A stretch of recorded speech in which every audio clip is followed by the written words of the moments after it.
We made it to the end. Pisces. All right. So Pisces is the second largest constellation besides Virgo. So interesting that they are opposition, right? Virgo and Pisces, and they are both the largest.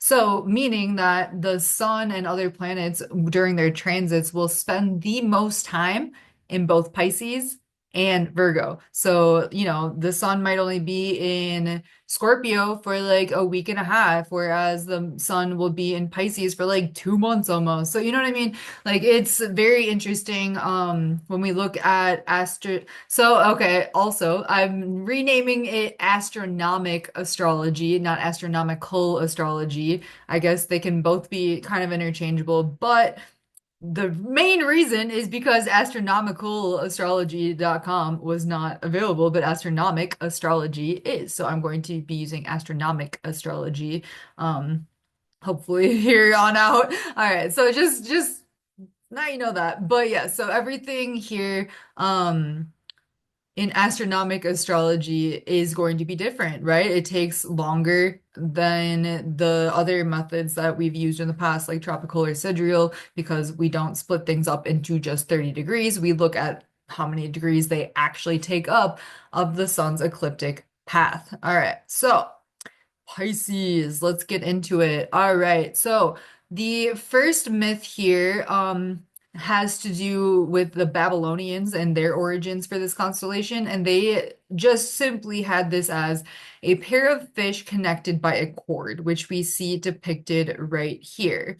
All right. And then we have, let's see, in Roman mythology, this was considered to be Venus and Cupid tied themselves together, and they were mom and son with a rope and then transformed into a fish to escape the monster Typhon. And this monster was a hundred-headed dragon, or like 100 dragon heads, and shot fire out of his eyes.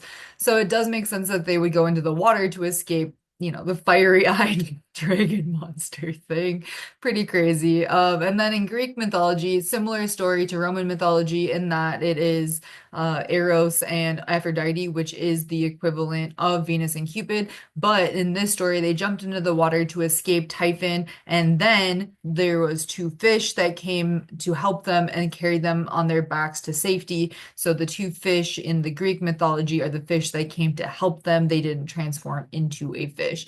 And down here, you can see a depiction of Typhon, the scary monster dragon thing. All right. Pisces astrological interpretations then.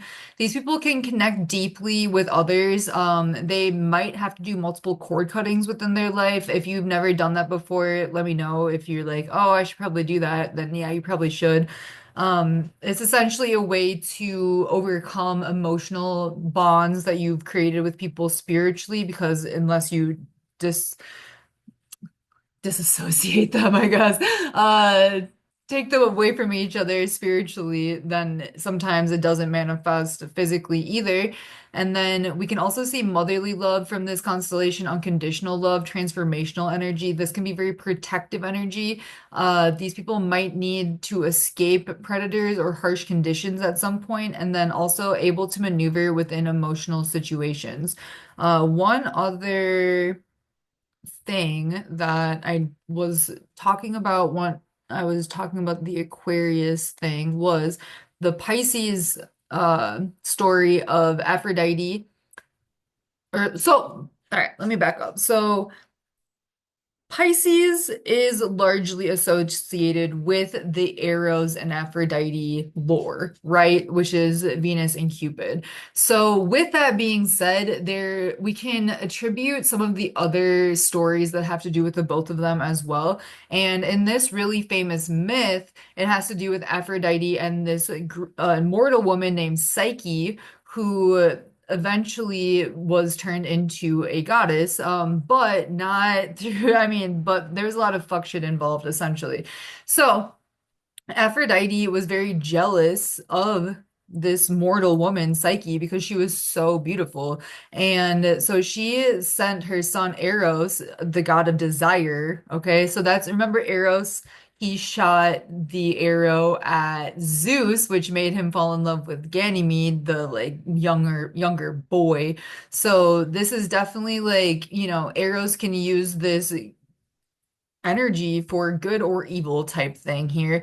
So Aphrodite was like, I hate that bitch. Go mess her up, Eros. And so he went to go do that to make her fall in love with an ugly monster, but he accidentally wounded himself with his own arrow and trying to poison all the men so that no one would want Psyche. And instead, he would fall in love with her.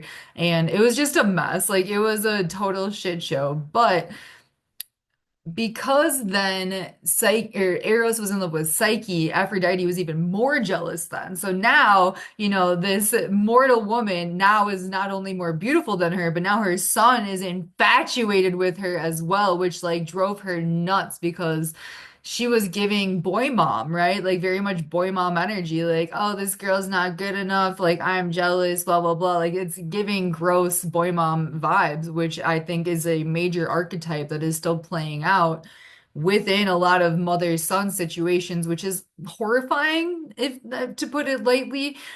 So Aphrodite, after all of this happened, after Eros falling in love, Psyche being super pretty, all of that, Aphrodite punishes Psyche for falling in love with a god by setting her a series of impossible tasks. So she was basically kind of like in the Hercules story where the king just like kept sending Hercules off to do all these missions, these tasks, these labors in hopes that he would just like fuck off and die, basically.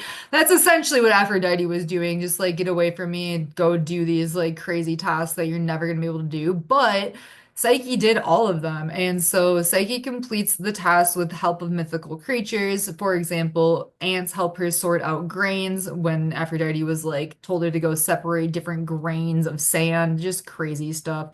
Or yeah, so let's see. And then a water spirit tells her how to get the fleece. So there's a lot of different crazy antics in this story. But Psyche did complete them, and then she was awarded immortality and becoming a goddess at the end of it. But that doesn't mean that, this, even though it was a happy-ish ending for Psyche, she still had to go through a lot of crazy shit in order to achieve that. And just what, because she was pretty? Okay. So all of that just because a goddess was jealous of her, which is nuts. So I definitely think that again, that is playing out still within the Pisces collective. And if you specifically are a mother of boys, like be very aware of this energy so that you don't embody it because that, I mean, that can change from motherly unconditional love to like you already know. All right. So, Cepheus, that is the next alignment we are talking about here. This impacts Pisces from 0 to 6 degrees. So, King Cepheus, a lot, I'm not even gonna lie, a lot, most of these constellations are going to be repeats of either ones we've looked at in Aquarius or Aries already, but there are some unique ones. But just know that if you want to skip over some of these stories, that is understandable. All right, so if somebody has 0 or 6 degrees Pisces, they will have alignments to Cephas. All right, so this guy was a king, and this is the king constellation, the father of Andromeda, the husband of the vain wife Cassiopeia. All right, so Cassiopeia decided to just yap and was like, my daughter Andromeda is the prettiest person in the whole world. Meh. And this got back to the sea nymphs, and because she was literally saying, like, oh, my daughter's even prettier than the nymphs were like, bitch. So they went to go talk to Poseidon. Poseidon was like, oh, she really thinks so. He sent Cephas or Cetus, I'm sorry, a sea monster. Very, very similar names. Cetus, not Ceph. It's probably Cepheus, but whatever. So he Poseidon sent Cetus, this sea monster, to go destroy their land because king and queen they were responsible for a bunch of land that was let's see, modern day Egypt and Jordan, and it was just being destroyed because of Cassiopeia. It's talking this shit. And so they were like, what do we do? They went to go talk to the oracle, and the oracle told them to sacrifice their daughter Andromeda to Cetus to appease Poseidon's wrath and save their land. So that's what they did. Fortunately, she was saved by Perseus, which we'll talk about, I believe, in a little bit here. But this constellation, Cepheus, also houses an ultra massive black hole, one of the largest we know about currently. All right, astrological interpretations for this energy. People with Cepheus placements, they might have to choose their wife really wisely. Not that you shouldn't automatically anyway, but like really getting to know somebody so that their attitude or vanity don't end up like messing your life up or sacrificing your kingdom or your children. These people might have to make challenging choices between like their work and career and their family or something like that, or maybe like traveling for work, not being there for raising kids. They might be expected to be treated like royalty. So if they're not, they can get a little pissy about it. This is very much boss owner or like controlling other people energy, and then very much sacrificing of their own children in one way or another for personal gain, which we hate that. All right. So Sculptor. There are four different alignments here, not very bright. These are pretty dull constellations.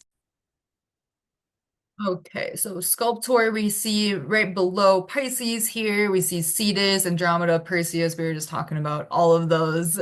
The gang's all here, basically. All right, so Sculptor mythology, there is no associated mythology with it. So we want to look at the symbolism then. This is considered to be a sculptor's studio. It was once called Apparatus Sculptoris. We see here a carved head, a tripod table, and then sculptor's mallet and two chisels is typically what is the symbolism that is depicted in Sculptor.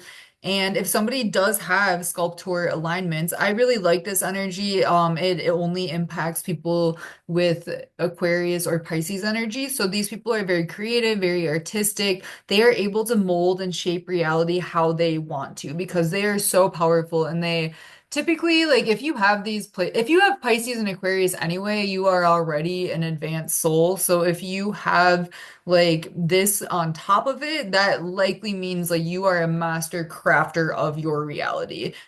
So understanding that about yourself and not taking that lightly. So molding and shaping reality how they want it, and then they're very resourceful, using what they already have or finding a way to make things work, observational, and then very expressive, mainly through art.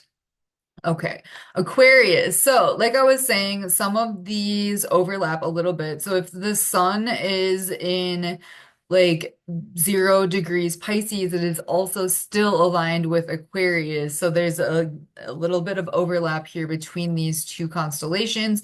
So, if you have Pisces at 1 degree, you will also have an alignment to Aquarius energy. And it's kind of like up to these people, honestly, if they want to claim Aquarius or Pisces because they're both quite literally. All right, so Aquarius mythology. In the first myth, we see Ganymede, the son of King Tros. So Zeus, who was shot by the arrow of Eros, who we just kind of talked about in Pisces mythology. Eh, So the arrow of Eros is represented within the constellation of Sagitta, which is in Sagittarius. So this is the arrow that Eros would use to shoot at people so that they would fall in love, or he was the god of desire. So I guess this would be more so desire than love, which are two different things because you can desire, like you can want to have sex with somebody, like desire to have sex with somebody, but not desire to love them. Okay, so they are two different things, which is something to consider. So anyway, so Zeus was shot by the arrow and he fell in love with or fell in desire with a young man named Ganymede. And in some myths, he was still a child. So Zeus sent his eagle, Aquila, as we can see in this picture here, to bring Ganymede to Olympus to serve as cupbearer. And a cupbearer was the person that would pour and serve the drinks at the royal table. It was like a pretty big deal, actually, to be cupbearer. It was a prestigious spot that most people looked up to.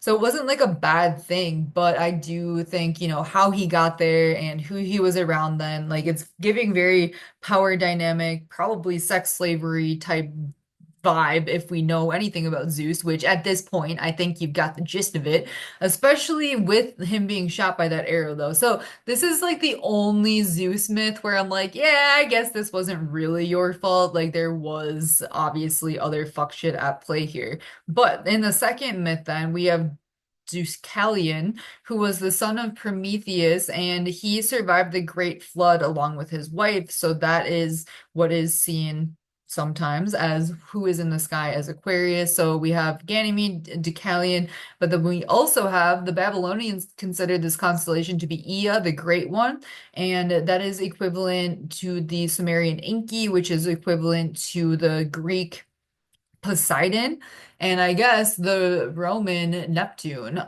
So this was the god of ritual purification, where we get baptism from, that ritual, like it's literally a ritual. Okay. So waters were called Ea's waters. This was known for sorcery and incantations. He was known as the bearer of culture, very wise, clever, but very cunning and devious as well. So very like just because something is smart doesn't mean they are good about it, right? Like you can have a lot of intelligence and use it for a negative thing. And yes, like if we want to think about which religion we still use baptism in, you can automatically know which god is associated with that religion. Fascinating, right? All right. So the next Aquarius myth is the Egyptians considered this constellation to be Happy or Happy, the god of the Nile. This was representative of natural fertility because of the annual flooding of the Nile River, which helps the vegetation. It was very necessary that the Nile flooded every year so that they would have the water that they needed for their agriculture. The Nile was thought to have flown through the land of the dead, the heavens, and then into Egypt. So very interesting path, and then directly into Egypt, all right? And so the fishes and birds of the Lord of the fishes and birds of the marshes was what Hapi also was.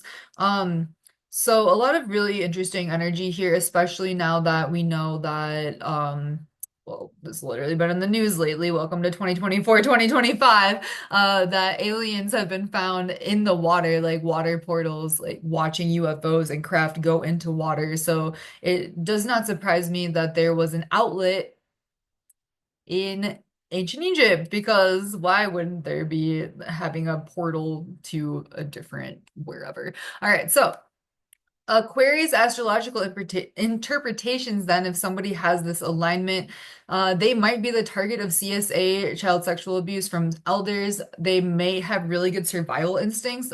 These people tend to travel very far away from their home or their point of origin. So that could be like traveling for work, that could be moving across the world for school, for marriage, for anything, really, just not being in the same place.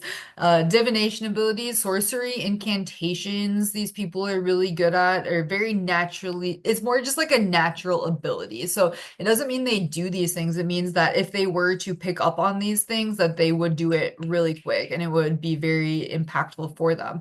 So very wise, clever, devious, cunning, respected though due to their intelligence, ritualistic, and then fertile. And that can just mainly creative. So ideas, babies, you get it. All right. Phoenix. I really love this constellation. This is actually only aligned with Pisces energy. So I would like to move the collective away from thinking that Scorpio is the Phoenix rising, because really it is happening in Pisces. And the transformational like life death cycle of Pisces, which I actually didn't really go into in this educational series, but if we look at the sun's ecliptic path, like during, I'm not gonna get into it now, but I might link you to an article I wrote about the life and death cycles of Pisces energy. All right, but anyway, so Phoenix constellation, a lot of different alignments here. Let's see, 1, 2, 3, 4, 5, 6, 7, 8. So if somebody has 18 degrees Pisces, they will have exceptionally large Phoenix energy. as opposed to these other ones, but 2.55 being the biggest or the brightest star here. Remember, the lower the number, the brighter the star. So 2.55 would be the brightest here, at 18 degrees on Ka, and then the least bright star would be here at 19 degrees at 4.75. All right, so let's get into it. What is Phoenix? So Phoenix, mythology then, I really love this constellation. It's probably one of my favorites, if not my favorite. This is the sacred firebird across many mythologies, and this is across many mythologies. So that means that this shit is real, okay? That means Greeks, the Persians, the in Arabic countries or speaking countries, Egyptians, Romans, Turks, Indian, Chinese, and more. Like everyone was like, nah, this is the firebird, okay? And so the phoenix represents an eagle-like bird with purple, red, and gold feathers with a scarlet and gold tail. These birds live for 500 years. At the end of their lifespan, it builds a nest using incense and cinnamon bark and sets it on fire. And then, according to the legend, a new bird would be born from the ashes. Wild. Which I think there's a scene in Harry Potter where that happens. So that's a pretty cool depiction. If you are like bored and want to see a visual of that, I think there's a really cool one in that movie. All right, so in one of those movies. So Phoenix astrological interpretations, if somebody does have these alignments, this is very transformational energy. Obviously, themes of death and rebirth overall, they could have a very long lifespan, but that could also be seen as have a lot of past lives. Okay, so they could either live a really long time within this one life or have many, many, many past lives to pull energy from, which is essentially the purpose, I guess, of having past lives because you can tap into the energy signatures of your past lives.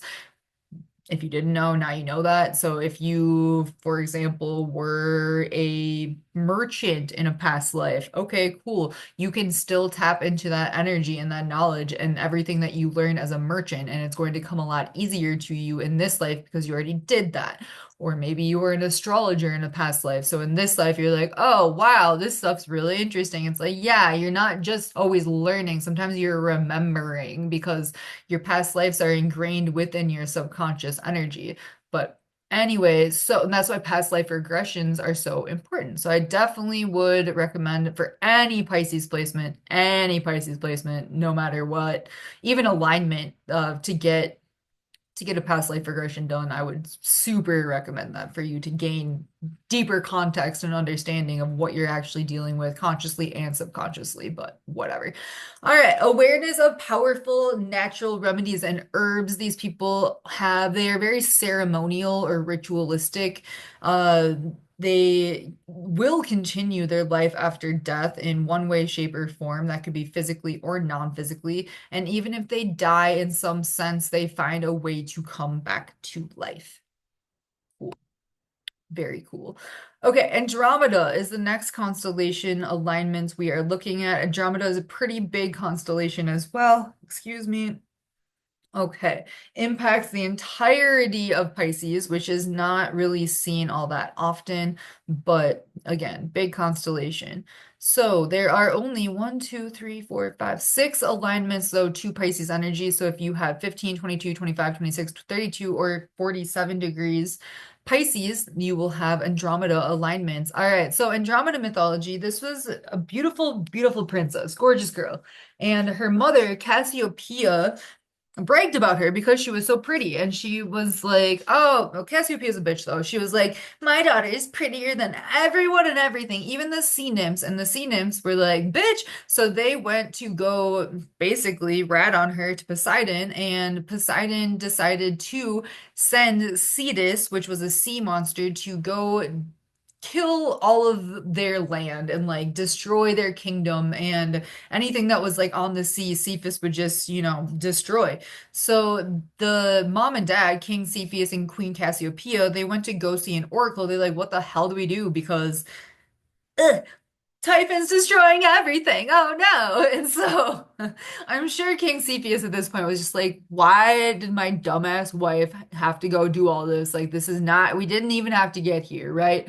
So the oracle told them to chain up their daughter, Cassiopeia, naked to a rock and sacrifice her to Cetus, the monster, the sea monster that we can see down here, in order to appease Poseidon. Okay? And so that's what they did. And that's what we see in this picture. They were like, yeah, we're gonna do this. And that's what they did. I'm still mad about it personally, but that's fine. So she was then saved by Perseus, who was the same man who killed Medusa. It's a weird story though. They were essentially saying like Perseus on his way home from killing Medusa happened upon this scene. I'm like, I feel like the writers could have done a little bit better on that one. I'm not sure how that correlated, but that's what happened though. So Perseus saved Andromeda from being killed by this monster. Eventually, she married Perseus and created children with him. And then, but a man named Phineas, this fucking guy, he was promised Andromeda by I'm not sure who, but he showed up at their wedding and was like, Andromeda's mine. And Perseus was like, no, she's really not. And so Perseus had to kill Phineas and all of his friends at their wedding. She had a very dramatic life. I'm not even gonna pretend. All right, so Andromeda astrological interpretations, then, these people might likely have issues with their parents in some way. Their mother might be really boastful or very vain or only like focuses on appearances and not anything else. Wanting and needing saving. Like these people might legitimately, have abusive parents though. So it's not saying like, oh, I want someone to save me. Like they might literally need somebody to save them. Princess energy may have to pay for parents' debts or shortcomings in some type of way. Near-death experiences, feeling naked or feeling exposed, or like literally being naked or exposed. So I definitely see potential for like sex workers or OnlyFans models or something like that with this energy, trying to like, cope with it or understand it. And then men falling in love with their naked body, which sometimes can feel really shitty if they're only falling in love with your body and nothing else. And then having men or people fight over you as a love interest may be energy that people with Andromeda placements experience. All right, Cassiopeia, this fucking bitch. Sorry, I'm not. She is. All right, so Cassiopeia is up here.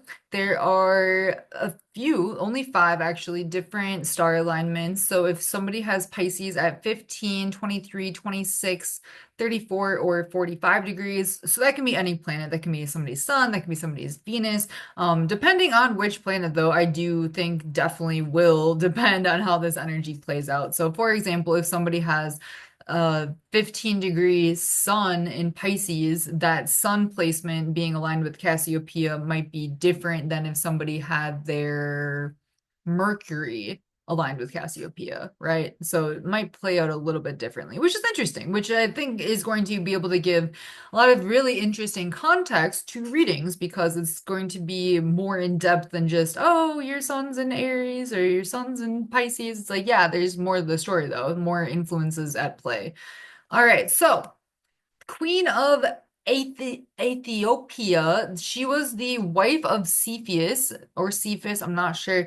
The daughter, or I'm sorry, the mother then of Andromeda. We can see her depicted here. She is known as the seated queen. She is chained to her throne in the sky as punishment. Fascinating. So she did get punished at some point. I'm not sure by who or how, but the seated queen being chained to her throne does show us that. Very boastful and vain. She's condemned to circle the celestial pole forever. So let's understand what that means a little bit more. The celestial pole is up here with Ursa Minor, with Polaris. So she is essentially going around and around the northern pole. All right, so condemned to circle the celestial pole forever, boasted that her daughter Andromeda was the more beautiful than the Nereids or the sea nymphs and the mermaids. Poseidon, who was married to the sea nymph Amphitrite or I think punished Queen Cassiopeia for bragging about her daughter's beauty and comparing her to the nymphs by sending Cetus to destroy the coastlines, shores of their kingdom, which I've told that story multiple times throughout the Cassiopeia, I'm sorry, throughout the Cepheus and Andromeda, but just another depiction of that. And so then to appease the gods, Cassiopeia and her husband, King Cepheus, sacrificed their daughter to Cetus by chaining her naked to a rock. Fucking bitch. All right, so Queen Cassiopeia, very queen mother energy, but like more like toxic mother energy, boastful, prideful, arrogant, vain, shitty fucking bitch. May sacrifice children for personal gain. This could also be potentially interpreted as abortion as well. So nope, not gonna tell that story. Just kidding. All right, so the yeah, I don't think how do I put this? Having an abortion is not sacrificing your child. That's not how I see that at all. All right, yeah, let's get into it. So in Satanism, one way to like show your allegiance is to abort babies, okay? And I only know that because I met this guy who like had these great was able to do just great like Jedi mind trick type shit. And I was like, how the fuck? Just I need to know how. Like this is driving me nuts. Like please explain it to me.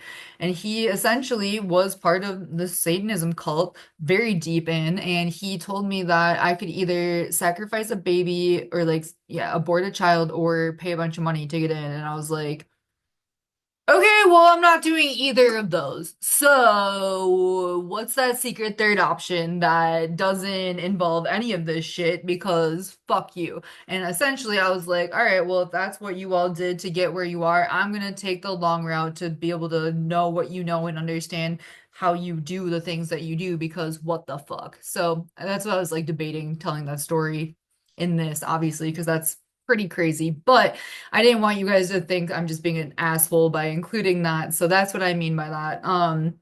Anyway, so daughter children may want or need to break free from their harmful mother, and please ignore influences Taurus from 0 to 9. That is from my first interpretations that are not any longer. All right, so I just have to update that. All right, so Pegasus is the next constellation. We have this at 16 degrees, pretty bright star. So if you have 16 degrees Pisces, you will also have a Pegasus alignment. Pegasus is up here, right above Pisces. Okay, so Pegasus was the white-winged horse. He came from, I think it's a he, the neck of Medusa after Perseus beheaded her, which is very interesting, like how one thing can come from another.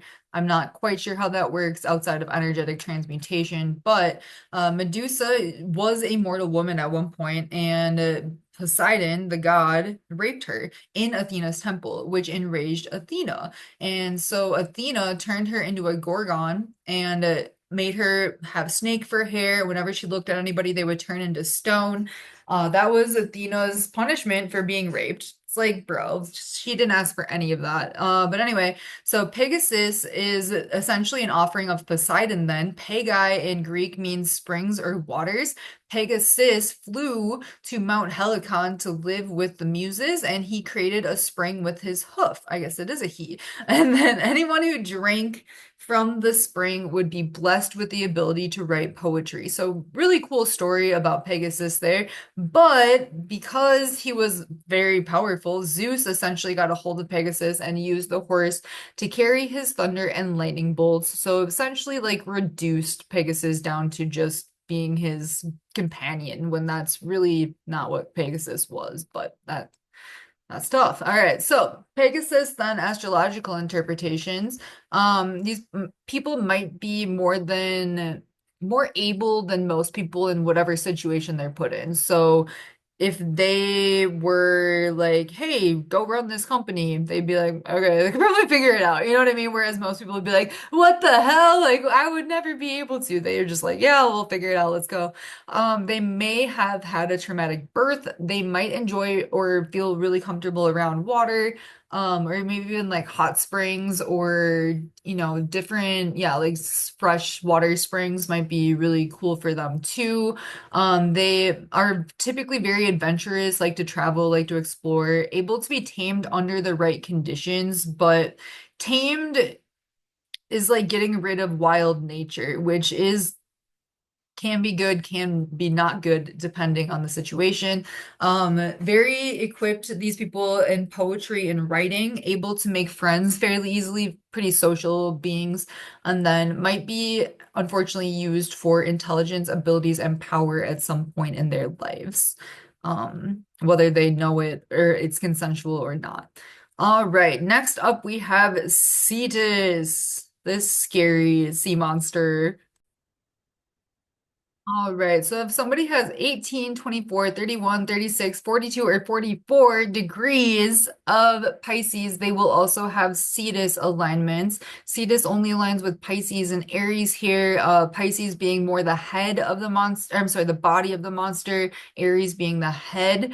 The brightest star here being at 24 degrees. So if somebody has 24 degrees Pisces, they will have a pretty strong alignment here to Cetus as well. And also, again, Cetus is very close to Pisces. So, I do think that like brightness matters, but for example, would Pisces be more influenced by Andromeda energy or Cassiopeia energy? Probably Andromeda, because Andromeda is closer to Pisces. So I'm also think it's important for people to consider not just brightness, but also proximity to the planet that we're looking at within a constellation as well.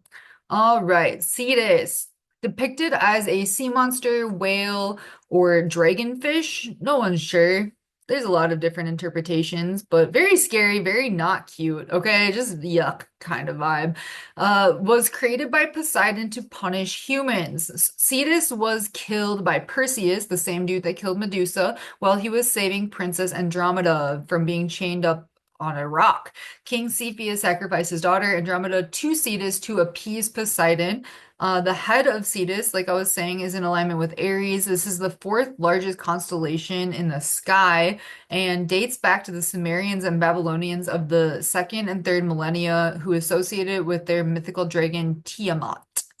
Very fascinating. So, if somebody has Cetus alignments, they're probably not the nicest human, okay? They likely have like killer instinct, think like killer whale type energy here, monster like demeanor, rageful. I can see these people being very much like MMA fighters or something like that, rage, hunger for blood or violence, or maybe like military personnel, headstrong.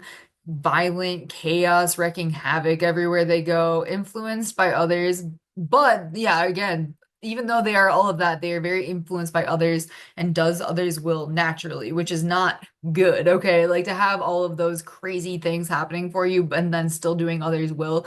So I can see this being like lower level gang members too, or like bodyguards or something like that, So very harsh conditions. Eridanus. That's what we have up next. Only two alignments here in Pisces impacts Pisces from 40 to 47 degrees, so just the end of Pisces here. But this is a very, very bright star here, 0.42. So we see that at the end of Pisces here being a very bright star in the sky.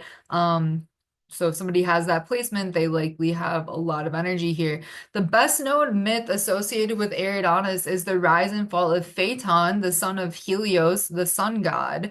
I think we talked about Phaeton and Helios in which other constellation was it?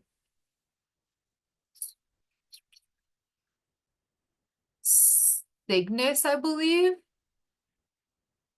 Okay. So Helios' task as a god was to take the reins of a chariot led by white horses and traverse the heavens above the earth every day. Phaeton being his son, and encouraged by his sisters, begged his father for the opportunity to drive the chariot. Helios turned him down many times because he knew and feared that he was not strong enough to control the chariot.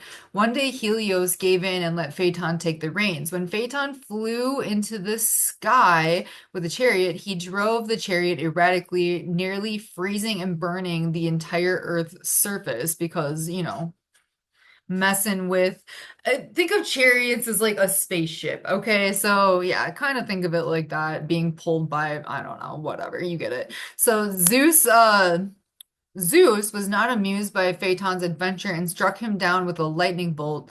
Phaeton fell off the chariot and met his end as he tumbled into the sacred river Eridanus.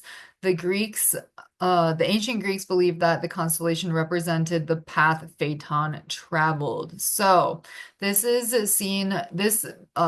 constellation is seen as the river flowing from the waters of Aquarius, in Sanskrit meaning current or course of river. Uh, Ocean stream it was also seen as. So it's like a river or a stream or an ocean stream, but definitely not like sitting, not like a lake of water, right? Movement of water, and recognized across ancient cultures of Greece, Babylon, Egypt, and Asia. So again, when a constellation is the same and represented the same across many different cultures, we can automatically know, okay, that's what it is. Like it's not much of a debate if everybody is in across the world was in agreement on that. All right, astrological interpretations then, if somebody has these alignments, they might be erratic, overconfident, not a direct path taken. They may feel the need to prove themselves to an authority figure or a parent.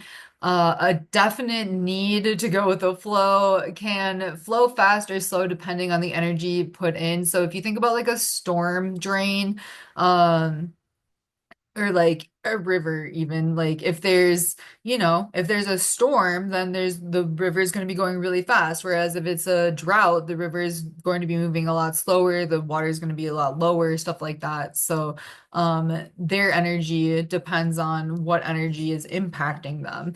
The waters represent emotions, can be tranquil, flooded, or fast flowing depending on the conditions. So it's kind of like you never really know what you're going to get with these people, which is very on brand for Aries and Pisces energy, in which this aligns with.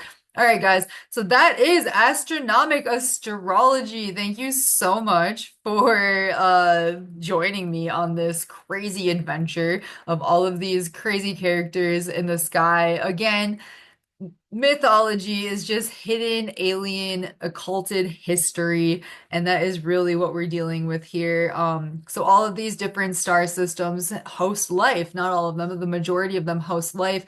Just because their life might look different than our life, our physical reality life here, there are different kinds of beings everywhere in our solar system, and we have all come onto Earth to interact with each other. Isn't that interesting? And it shows, and it shows. So, astronomic astrology, let me know what you think. I would love to hear your thoughts overall. I would love to hear your thoughts of your own natal chart.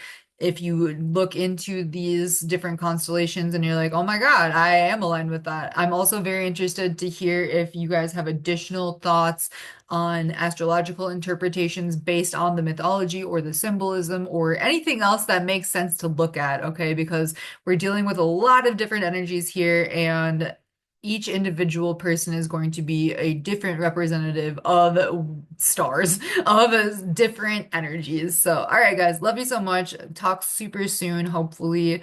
As I have updates for this, like simple things, even like spelling errors or adding information, I will be sending you guys this as often as I need to. So, I will be updating it. I'll either like if I'm hosting it on a website, I'll always give you access to it. But if I am making updates, just overall, then I will likely send you a PDF. Okay. So there's that. All right. So guys, thank you so much for watching and learning. I'll talk to you soon. Okay. Love you. Bye.